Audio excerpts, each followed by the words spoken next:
The Seattle Seahawks went 9-8 last season, and some would say they finished way above expectations in the first season post-Russell Wilson. Pete Carroll has been the head coach for a long time in Seattle, but after 12 years, he has informed the team that he'll be retiring. Taking over for him is a fresh face, first-time head coach Keenan Steele. Steele's hiring was a shock to the fan base because, unlike Carroll, Steele has never been a head coach at the college or NFL level. As a former offensive coordinator at Washington, he put together a strong Huskies offense that finished in the top 10 of the Pac-12 over the last few seasons. The good thing for the Seahawks is that Steele runs a similar offense what the Seahawks have been running, and sources say this was the biggest reason for the hire, wanting to keep the offense somewhat familiar.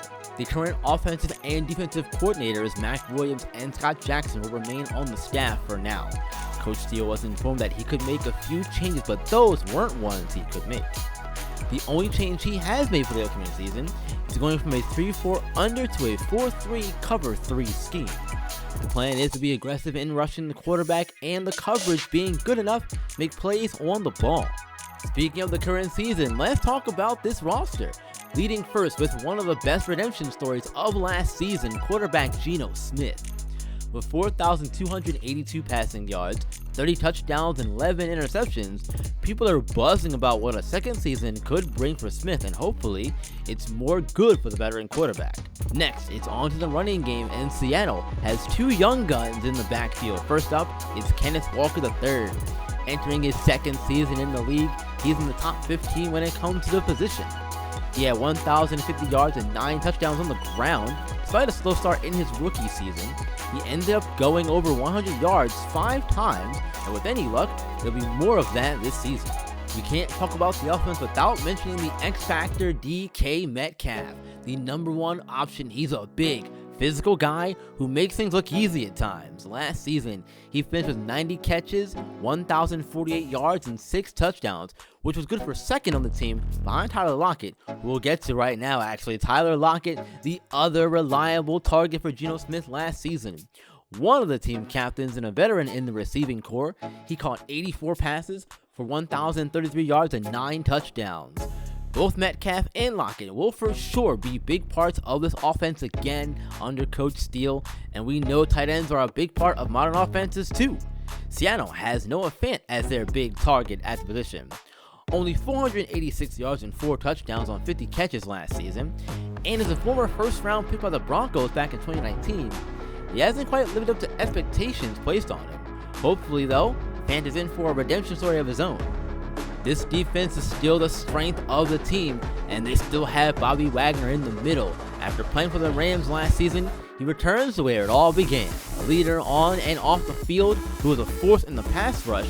Expect to hear his name called a bunch in the backfield this season. Let's talk briefly about the baby birds, some of the key rookies who should have a chance to make a good impression with the team. Starting on offense with the running back, Zach Charbonnet, a second-round pick from UCLA. He'll be the number 2 back behind Walker, and Coach Steele plans to get a healthy split of reps between the two because he believes they can be a dynamic duo, mixing Walker's elusiveness with Charbonnet's powerful running style. And it'll be a fun change of pace, so I'm excited to see how that plan comes to life. With an already solid tandem of Metcalf and Lockett, the Seahawks getting Jackson Smith and Jigba in the first round from the Ohio State University is a fantastic addition. At 21 years old, he's got plenty of time to develop. He has a great set of hands that can go up to get the ball despite his height of 6'1". The one thing he'll have to work on is getting off the line, especially on deep routes. But there's a chance they have another star in the making and a replacement for Tyler Lockett in the future.